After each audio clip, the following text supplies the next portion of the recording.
Yes, you can own and drive a Tesla in Hawaii. In fact, Teslas are fairly common across the islands, especially on Oahu, where most of the state's population lives.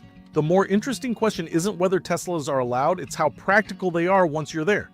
From a purchasing standpoint, Hawaii isn't treated exactly like the mainland. Tesla does not manufacture vehicles locally, so cars are typically ordered and then shipped to the islands. That adds time and cost, and it can slightly limit configuration flexibility compared to buying on the mainland. Once the car arrives, day-to-day ownership is generally straightforward. Hawaii's relatively short driving distances actually work in favor of electric vehicles. Range anxiety is less of a concern when most trips are well within a single charge, even on older models. Charging infrastructure is where the experience varies. Tesla has built out supercharger locations on major islands, particularly Oahu, but the network is smaller than what you'd find in large mainland states. Home charging becomes more important, and for many owners, it's the primary way they keep the car ready. There are also some unique advantages. Electricity in Hawaii can be expensive, but many homeowners use solar power, which pairs naturally with an EV.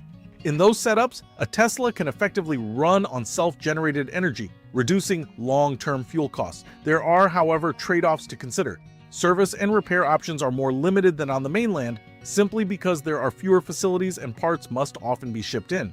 That can lead to longer wait times if something needs attention. The simplest way to think about it is this. Owning a Tesla in Hawaii is not only possible, it can make a lot of sense, but it requires a slightly different mindset, with more emphasis on planning for delivery, charging, and service. For many owners, the benefits still outweigh the friction, especially given the island driving environment.